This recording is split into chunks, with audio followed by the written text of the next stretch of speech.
Welcome back, everybody, to the She Sells, He Sells podcast, where we are here to change the way you think about sales by teaching you to look at it in a whole new way. Yes, today is a viewer request. Yeah. Questions. We had some questions get called Inundated in with questions. Inundated with on questions. the Yeah. line. Did you give the 800 number? I did. Yeah. Yeah, we're gonna figure out how to do a live one where we have live callers or no live callers, either way. And we're gonna try something a little bit different today. So if you're a regular pod listener, you might know about our fun fact. We've hit, this is 100, 17, 18 episodes where we've gone back and forth giving fun facts about each other. Let's be honest. It could be renamed embarrassing fact as opposed to fun. It really has morphed into, can I tell you something embarrassing about my co-host? Exactly. So. And we still have more, but we thought maybe we'll mix it up a little bit. We want to keep the levity, keep it personal in the beginning, but you know quite a bit about us, so let's try to mix it up a little bit. So instead of fun fact, we're going to try out would you rather questions. Yes. So each episode for the next few, and then we'll take a poll, which one you like better. better. Take it for a test drive, see how it goes. Yeah. We're going to give I'll ask a would you rather question to you, you'll ask one to me, and you have to answer it. And we thought this could be nice for you as a listener because it might give you something to think about yourself or an interesting question to ask, your family around the dinner table. So today's very first would you rather question, I'm just going down a list that I found on the internet, but I like this one. Would you rather be stuck in a romantic comedy with your worst enemy or a horror movie with your best friend? Horror movie, best friend. That's not even that. Keep going. Next. No, we're just doing one. Yeah, that's an easy one. Why? I just would rather be with my best friend if I had to choose. That's an ally. I have confidence that my best friend and I can find our way out of a horror movie. Who's your best friend? I mean, probably you. I'm not going in a horror movie. My answer would be the opposite. It would 100% be a rom-com. You love a good rom-com. Well, it's not that. It would depend for you. It would depend where it's set. Can I answer the question No, myself? I mean, you. Okay. I would never go in a horror movie ever, ever, ever. I don't even watch them. Yeah. So I feel like if you're in a rom-com with your worst enemy, it could still be your worst enemy in the rom-com. Doesn't mean it didn't say like that your worst enemy has to become your best friend. You could just have your worst enemy and they could be cast as somebody you don't want to be around.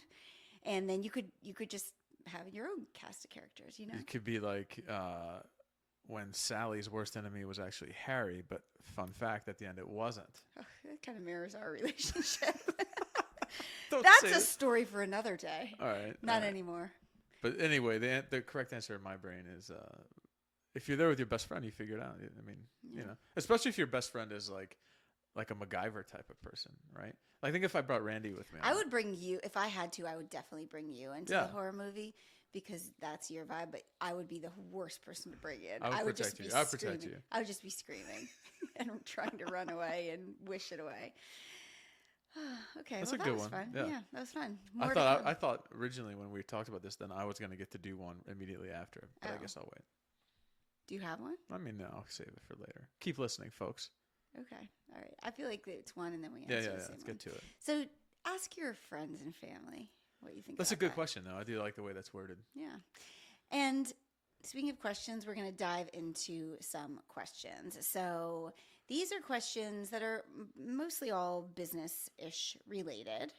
And we're going to just kick them right off. Mostly, yeah. These are people, like a lot of folks slid up in our DMs or, blowing up the hotline. The 800. I don't know, is it 800 or 900? I can't remember. 900 is not the hotline you want to be calling. Is it all 800? Why? Was it 900 when we were kids? No. 900 is the... Oh, is it really? X-rated. How did that come to your mind so no, fast? I thought that wasn't that a thing when we were kids? Wasn't there 900? 900 was always the trashy. Really? Yeah. I thought. Well, I did not know that. That's an honest mistake. Yeah. That bad. Just rolled right off. I your feel tongue. bad. I thought. Yeah. We may cut that part Interesting, Dempster. Interesting. I'm gonna be checking your phone logs after this. You can have it right there. Okay. So the first question, I really love this question. This came from a loyal She Sells, He Sells podcast listener. Okay. And she sells clothing. in person. So she has people coming to her and they are trying on clothing. And so her question was, sometimes she has somebody come in and they are asking her opinion on what they should wear, what they should do. And she was wondering, like, where is the line between giving your opinion and also letting someone come to their own conclusion? She doesn't want to feel like she's telling somebody, yes, buy this, and then they get it home and they're like, oh, this isn't me. I should have never purchased this. Yeah. And I think, listen to this question in the context of the clothes, but also this is bigger than that, right? Applies so to, I think of me as a business coach. When people ask me, what should I do? Do you give them the straight answer, your opinion, or do you try to get them to come to their own conclusion themselves? What would you say? Yeah, this feels like it could be the horror or rom-com question. Okay, my personal take on this, and it's all in the delivery, right? But I'm coming to you as a sales coach or an expert in clothing and what's fashionable and what looks good, because I want to hear what you have to say about that. So I personally would like for you to tell me directly, answer my question. Well, if I say like, hey, what are the cool guys wearing now? Or what am I supposed to be wearing? I want you to tell me that, as opposed to say, well, what do you like? I mean, there's room for conversation, but I'm asking you the question and I want you to be the expert because I am not. Exactly. Yeah. That's my take. I totally agree with you. I think that we get nervous to do that because we've been in a situation where we've been given unsolicited advice. Oh, that's so a good there's point, a difference if somebody walks in to your clothing store and you're like, hey, let me show you the shorts that everybody is wearing. These shorts are going to look great on you. Take them in. Go try them on. That feels gross, salesy, icky. If I walk in and I don't want your advice, I just want to browse, I kind of know what I want, it's not your job to then go in and be like, you should get this and you should get this. However, if someone says, what do you think is best? I'm not really sure. You need to answer it honestly, based on your expertise and your own opinion. Yeah. And also that kind of, then that imposter syndrome is a piece of this puzzle, because a lot of times we hold ourselves back. We're like, well, what if it's the wrong thing? What if I'm telling them the wrong thing? You have to trust yourself. Yeah. You know more than they do. You're selling the clothes. I know more than they do. I'm the sales coach. So step into your authority and absolutely own it. As you were talking about, it reminded me of the most recent sales interaction I had, which was buying your sunglasses that we got you for Father's Day. Yeah. So this was actually really interesting. interesting. I wish I could have been a fly on the wall.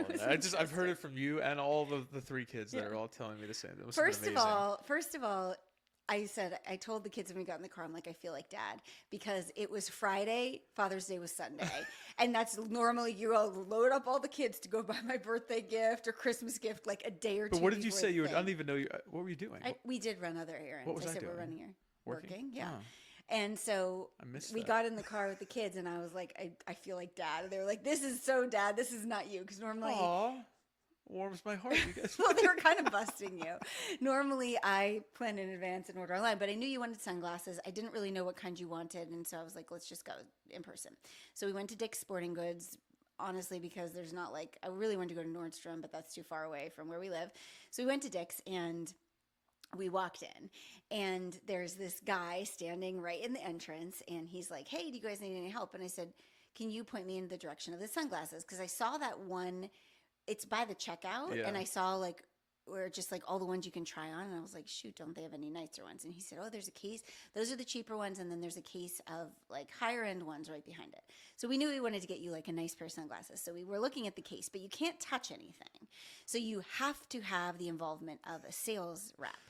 And honestly, I didn't really know what you wanted exactly, and I didn't really know what we were going to get you. I was thinking maybe we'll get you a pair of aviators because you don't have those, and I think they look nice and whatever. So we saw this pair of aviators. We're like, those look good. Let's try them on. Let's check them out. So the same guy that pointed us comes walking over, and he's like, what do you want to see? And I said these, and he's like, and so he pulled them out, and I put them on. I'm like, well, they're nice. I'm like, I just don't know if they will fit his head because they were kind of small. I'm like, I don't know if they'll fit his head. And then the kids tried them on, and the guy was a bigger guy. He had a big head. And he's like, is he like me? And Like, how do you answer that? And the kids are all staring at you to wait to see what your answer well, is. his head is bigger than, like, let's see it on you. Yeah. So he put it on. I still thought they looked good. And he's like, these look kind of silly on me. And he's like, what does he normally wear? Wire frames or plastic frames? And I'm like, well, usually plastic. He's like, a guy never goes from wire to plastic or plastic to wire. He sticks with one thing, Truer thing has never been said. But you said that's not actually true. Yeah, I don't know. But anyway, long story short, he walked us through this whole sales process, and it was actually very helpful. He definitely was like guiding us in one direction. He didn't make a commission on these sunglasses, so he had no skin in the game. I mean, he works at Dick's. It's not like it's his store. Yeah. But we then we went with plastic frames. We tried a different pair, and he was like, do you know that really these sunglasses are almost the same as these cheap ones? It's just they have a brand name on them. There's no actual added features. He educated us around like the different UV rays. We walked outside the store and did a whole sunglass test. It was a whole thing, but it was actually very helpful. Yeah, that's pretty because awesome. I walked in to that store not really knowing what I wanted. Yeah. And he helped guide us and got a pair that we felt good about, and you ended up loving. Right? Yeah, I love them. They're great. Yeah. I mean, to me, this comes like I always talk about the Challenger sale, and if y'all have heard the podcast before, I've talked about that book. It's been around for a long time, and this isn't my kind of original idea, right? I think the other thing, you mentioned we don't want to feel salesy and be like, this is what everybody's wearing, and super aggressive. But then the other part of the Challenger sale is really you're adding value and educating a customer, which leads them to a decision, right? Yes. And I think there's also a little bit of an innate sort of dislike for the person who's going to, completely you have to do X, Y, and Z, like be that aggressive, right? We could do a whole other episode on the Challenger. It's not about being aggressive. It's about doing what that guy did, was add value. You make it conversational, and you're sort of teaching somebody something about the product or service or you, right, that allows them to make the best decision for them. Yeah, that's what he did. Really, right. That's the whole point. And that's why I say, like, going back to the original question, if someone's asking you something, that's why you're there. You're the subject matter expert, right? You provide the value that I cannot provide for myself, or I don't have time to seek out on the internet or wherever and else. I will say, in his case, we didn't even ask him, but he started asking us questions that we didn't really know the answer to, and then he guided us in the right direction. And again, no skin in the game for him, but he was great. And then he's like, have a great Father's Day. Hope he likes the glasses. And, sold us a warranty. I mean, he did all the whole 9 yards. I was sold too. But I loved it because it felt good. And so the answer to the question is, I think, if someone obviously straight up asks you for your opinion, you give it. You tell them what you know, you give it. And if it's a little bit of that wishy-washy, like they seem like they need help, then I think starting with questions, asking like, what are you looking for? What do they like? What's their personality like, if we're talking clothing, to help make a good match. I've never worked in retail, but I know that question people always ask, are you looking for something specific, or are you buying this for something you're attending, right? And I think if you have worked retail and someone says, no, I'm just browsing, like, you get sort of the idea that, okay, all right, this. In this case, somebody was buying a shirt for senior pictures. Yeah. And the person that submitted the question said, I have specific things thinking, like, this will make this picture look dated very quickly if you go with this print that's super trendy right now. Yeah. So actually really valuable information for the customer. So there's that. Next question. This came in on my DMs. So this is someone who, I want to keep it anonymous. This is someone who created a program to, how far I should go in with details. They created a program. I don't think we even need the details of what the program is. They created a program. Yeah. So they went through, recorded all the information. Like, it's a program you buy, and it walks you through a curriculum, similar to what I have in Amplify. So they created the program. They got all the tech for the program. They got the payment systems for the program. Then they did an opt-in, which is like creating a funnel to the program. So you get something for free, and then you're like dripped a number of emails that guide you into buying that program. And so this person reached out to me and was just asking me actually general sales questions, because they have the program, they have the funnel. The program's actually like a great niche needed, but they have $0 in sales.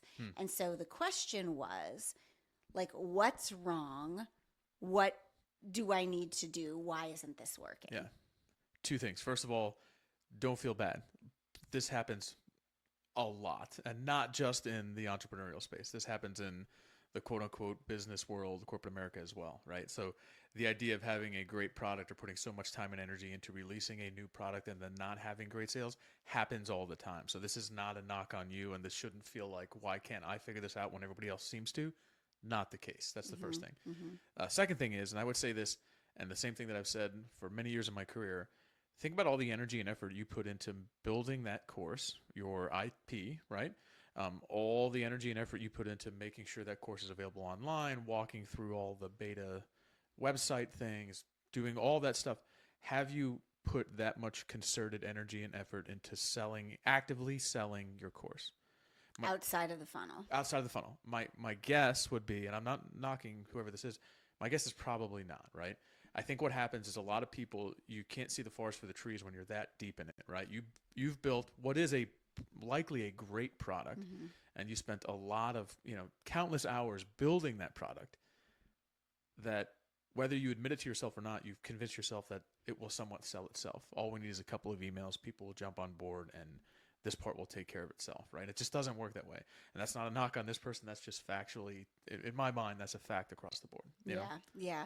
I think that is a big trap we fall into in this digital world, because we're constantly inundated with marketing telling us all we need to do is create the course and build the funnel, and then the course will sell.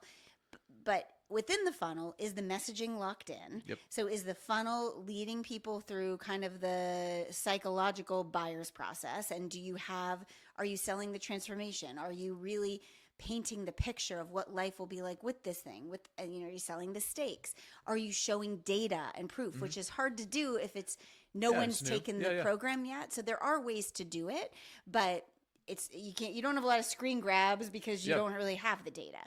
And so there's that. And then the other piece of the puzzle that I didn't mention, this person doesn't have a website outside of the course website and the opt-in. They don't also have anything on social. So if you go and search for this course or even the creator's name, all you're taken to is the course website. And that is definitely an area for growth, because consumers are savvy. We have so many options at our fingertips these days. And so if you're a new creator creating a course that is very interesting, but there's other things out there like that, I want to know why why are you the person I follow? I need that trust in you. So building that personal brand alongside of it is really, really important. It's huge, right? I also think that nothing takes the place of direct reach outs to people, right? So even if it's you personally, Krista, and this isn't something that you would need or use, I don't know what this is, but let's say hypothetically it's not something that you would need, but just reaching out to you saying, hey, I completed this. I would love that if you have anybody that you come across in your day-to-day operations that would need and see value in my offering, I'd love for you to refer them to me so I can have a conversation with them. Just something like that. We talked about referrals and asking for the referral previously. Like, that's an important thing, right? And that's actively selling, right? Yeah. That's not just and I'm not knocking the idea, it's not just building a website and putting something out there, right? Because having the you behind it and the social media footprint, hugely important. We all know that to be the case. But I would challenge you, you could find 20 or 30 people, whether they need your product or service or not, they can certainly be people to help you push it along when they come across. Yeah, it's that like boots on the ground. It totally is, sort of thing that we don't. I live by that. Yeah, we feel like, well, I don't need to do that because I have all the fancy tech, and right now I'm in the world of funnels and ads, and do a deep dive on that and a debrief. Just trying some new things. The business is 4.5 years old. Like, it's time to kind of go that route. That is not at all replacing conversations and talking to people. So I think the short answer to this is you need to make sure your messaging is locked in on the funnel. You need to get some people through the course And so that might be letting them do it for free, letting them do it at a very discounted beta. And the way you get those people is by having conversations. And then you also, if you want that funnel to work in your favor, you need to have, they're going to search for you outside of the funnel. Yeah. So they might get your emails, but they're going to go Google your name. They're going to go Google your business. They're going to look for you on social. You need to show up other places and show that you're an expert just outside of this one product. So yeah, actually another question that really we can piggyback on this is, I'm in corporate. I want to start my own service-based business. But I have no idea how to start. I don't know exactly what it is I can even do. How do I start? And it goes so well into this. What you don't want to do is create the product first. And it's like, I know that's counterintuitive because it's like, well, how would I sell without having the product? But what you need to do first, I mean, the best question when I started ACORN, the best question that a mentor asked me when I was getting started, and I was like, I don't really know what I want this to look like. She was like, think of one person right now that you know you can help with your knowledge. You're like, I know I could help that person. Yep. And I thought of that person. And she's like, well, what would you do with them? I'm like, well, I would do this, and then I would do this, and then I would do this. That literally is how ACORN was born. I thought of that one person. I built a program around, like, this is what I'd want that person to do. And then I beta tested people through it. I would have people show up on a Zoom. They paid me, but they showed up on a Zoom. There was nothing fancy. I had no slides. Like, it was me talking. Gasp. But it's true. No, like, it was just me talking for 90 minutes. Right. And directly to this person's question, if you're in the corporate, you've got a handful, 5 to 10 people who you know pretty well and trust, right? And maybe they're at your organization or they're outside your organization. If you feel more comfortable reaching beyond somebody in your own umbrella, right? Those are the folks you want to reach out to and ask, like, hey, what's the biggest miss? Or here's what I'm thinking. This is what I'm really good at. What's a miss in your organization? What's a miss according to you in the corporate world these days that something you need something to fill that gap, right? And then you sort of shape your offering as you go, which I think is what you're saying, right? Instead of you spending the next 6 months developing the greatest answer that you can think of in a silo and then going out and finding people to give you feedback on it, you might find that you wasted 3 or 4 months of those 6, right? Like, do that on the front end and co-develop it. Yeah, co-create. Yeah. You're co-creating with the people. So they're telling what they need, you're delivering on that, and then you can refine something from there. That's a whole episode we could do in and of itself. One more, three more, but one is still kind of business, and then the next one are 2 interview tips, which are totally your jam. So this actually came up in one of my coaching programs and with some clients on boundaries around your personal phone number when you're an entrepreneur. Yes. And I have strong thoughts about this one because so she was like, do you give out your personal number to clients? And my answer is hell no. Really? I don't. See, it's interesting because I do to everybody, but there's very much I still live in the world in that corporate half of me is still in the world that people don't call you usually past like 6 o'clock. Yeah. So it's different. Yeah. The reason I feel so strongly about it is because in my first business, everyone had my phone number, and my phone would be dinging at 11:30 at night and at 5 a.m. in the morning. And also you have to know yourself. I know myself. When I see a text come in with a question at 11:30 at night, even though I know I'm not going to answer that question right now, I'm thinking now in the morning, I have to get to that question. And sometimes the question would annoy me, like, well, why don't they know the answer? Or sometimes it was an issue that I was like, oh, this is stressing me out. And then that would spill over. You have a bad night's sleep. Yeah, I'm not someone that can just naturally turn it on or off. I need boundaries in place in order to do that. Yeah, that makes sense. So when I started ACORN, that was kind of my hard and fast rule, no personal phone number. So then, like, what do you do? There's a few different things to do. I got a Google Voice number, which does route to your phone. So that didn't totally solve any problems for me because people could still text me on that and it would still show up on my phone. But now there are so many different apps and things where you can actually create another line to your phone, a business line, but you can create business hours. So anything outside of your 9 to 5 or whatever you decide your business hours are immediately goes to a voicemail or goes to like a holding area. And then when you open it up, you can do that. What about like Slack? Like a lot of the kids are using Slack. Well, so what I was going to say is really what I've done is just I don't use like texting isn't really a thing. Like clients know they can get me through different channels based on the program. Like I use Slack, they can email me. There's, different ways. If somebody wants to talk to me, I always say, let's get on a Zoom. If they don't want to, they just want to talk audio and not even be on video, that's fine. We still use my Zoom link. We just don't use a phone number. Do you tell folks like if you're going to Slack me? Is that a thing? Slacking me? I don't use it. We have a Slack chat. I don't ever use it. Oh, really? No, we use Teams, Microsoft Teams. But we have a Slack thing. I never go. I'll just say like, send me. I'm not going to, I don't answer this after. Do you ever say that? Do you say, if you send me a message at 9 o'clock, good for you, I'll answer it in the morning? Yeah. But I don't always follow. I don't always follow it. I'm aware of that part. but honestly, because sometimes during the working hours, like, summer, I might be with the kids out doing something 9 to 2, and then I might be working 2 to 9. Yeah. So like, I just am tight on my own boundaries of like, I'm working now. I'm not working now. I'll look at it now. I won't look at it now.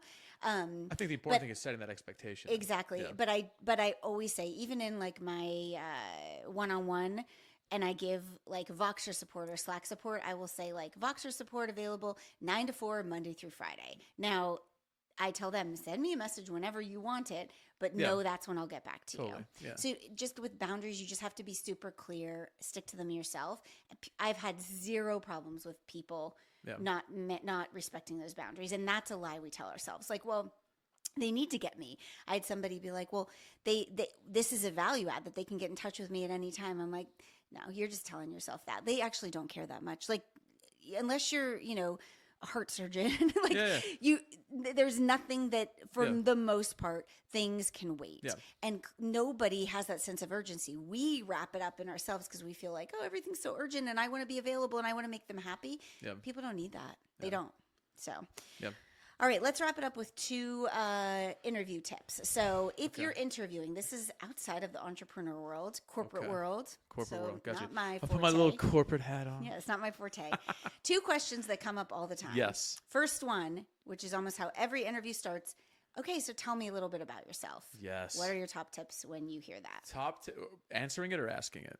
Answering it. Well, I guess this kind of goes hand in hand for me. So I had great advice years ago.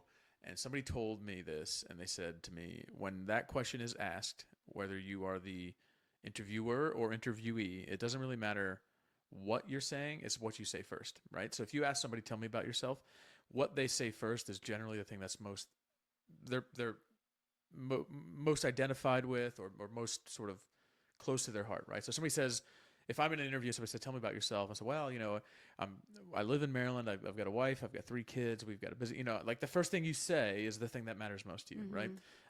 So you would definitely say me first. I would say, yeah. It's like, maybe you've heard of Krista Dempster. Maybe you have. That's how I'd answer it. No, okay. But no, so that's the thing. So I would not caution you. I would advise you, if you are an interviewee, right? When someone says, tell me about yourself, they're not saying, read me your resume. Mm-hmm. They're literally, they've done that already, right? They're saying, tell me about yourself, right? Like, what do you want to tell somebody about, right? What do you, hey, I'm really excited about this opportunity. One of my biggest things that motivates me is X. Here's what I like about this. This is who I am. I enjoy doing this. I'm married. I'm saying whatever it is, right? Mm-hmm. Make it conversational. Tell them about yourself. Please don't say, I graduated in 2000, whatever, right? Yeah. Edit that, Philip. I graduated in 2000, whatever, from University of Maryland, and I majored in whatever. And don't do that, right? Tell them about yourself. Wouldn't you say, though, to be strategic? So, yes, your family might be the most important thing for me to you, at this level, it's but in an interview, you don't want to say, so I'm married, I have 3 kids. That's almost like prime real estate. So instead, using your example, be like, well, I'm so excited to be here. I can't wait. Couldn't wait to meet you. This job, feels like a perfect fit for me because X, Y, and Z. It's almost like, if what you're saying is true, like that first thing, you want to take that moment and sell yourself. Yeah. And throughout the whole interview, and again, I'd we just told this to Ava, right? I mean, sales interviews are about energy and confidence, right? Yes. And it's about you being able to convey how energetic and you are about this and how excited you are and how confident you are that you can handle the job, right? Yeah. And that's the same thing. Tell me about yourself, right? Well, why are you excited? Why are you here today that we're both using an hour of our busy schedule to sit down and talk? Tell me that thing first, right? Yeah. And then the other question that no one ever knows how to answer, including me, I still feel like I couldn't come up with this, is what's your biggest weakness? It's tough, right? Like, because I feel like for a lot of years, the biggest advice on this thing was like, use it to tell a story about how you turned it into a strength, right?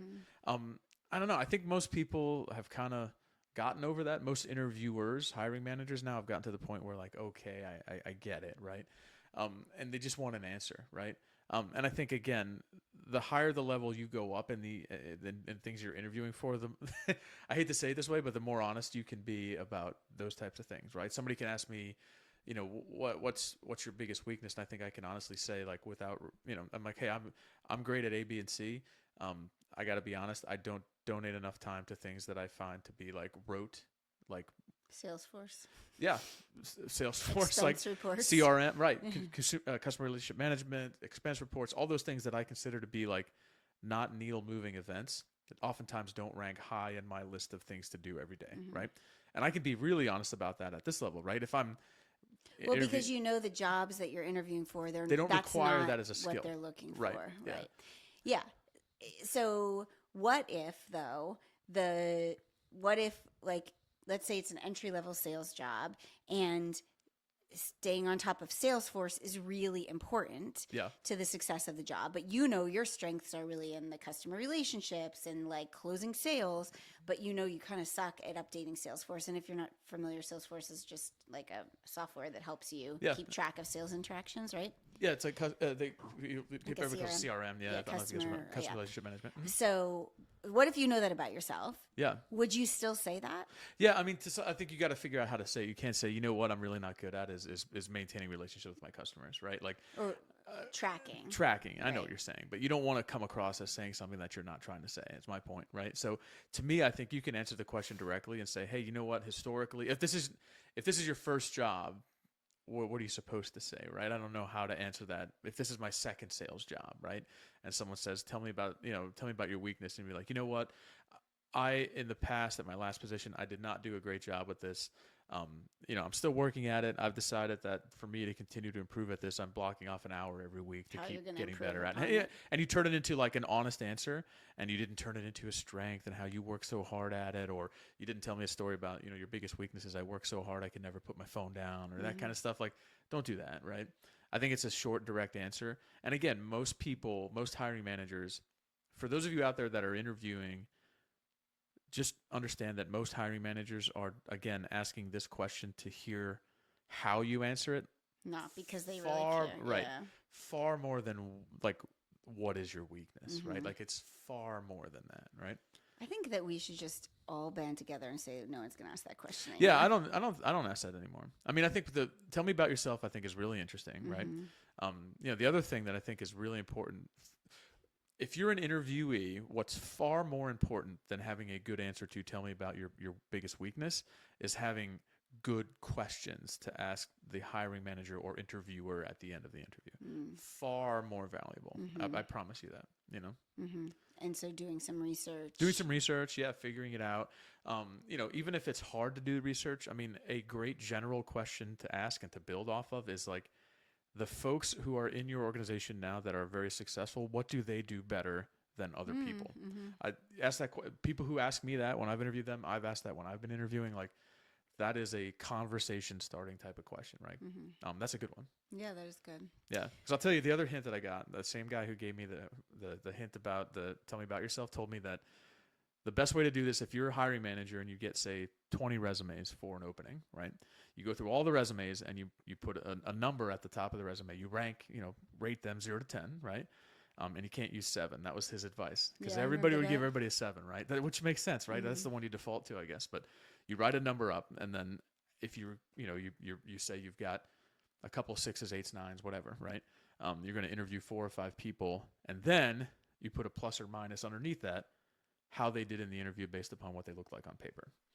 And then they got like they're better than they were on paper, or they're worse than they were on paper. Or you can think of Andy from The Office. You remember he went to Cornell, but whatever, and so he'd be like maybe a -2 or something. You know, interesting. Yeah, I like that. I feel like that could apply in lots of other ways too. Yeah, but all the hiring managers I've ever known, they're never taking a note on that rarely taking a note on the piece of paper saying, "Well, his biggest weakness is X, Y, and Z." Yeah, that's interesting. Yep. Well, this was fun. Oh, this is great. I like this rapid fire. We'll have to do this again. I'm a little exhausted now. I need a nap. Yeah. All right, everybody. Please send us your questions. If there are topics you'd love to hear more on, or if you have a question that's specific to you, we will file it away. We'll be doing more of these types of episodes, so we would love to get them. DM on Instagram to the She Sells, He Sells podcast account is the best way to do it. You can also reach me at Krista Dempshire. You can DM Brian, but he's probably not going to see it for a while, unless you want to send him like a reel about baseball. Then maybe he'll see it. But the podcast account is the best place to DM us. We are so grateful for you helping us to share this podcast. Our goal is always to help reach as many people as possible. And so you sharing this episode, you posting about this episode or any episode is so beneficial, and we appreciate it so much. Yep. And I hope all of you fathers and then children of fathers had a great Father's Day and enjoyed your weekend. I love my sunglasses, so thanks again to your sales experience at the sporting goods store. Yeah, you're welcome. All right, everybody. We will catch you next time. Bye.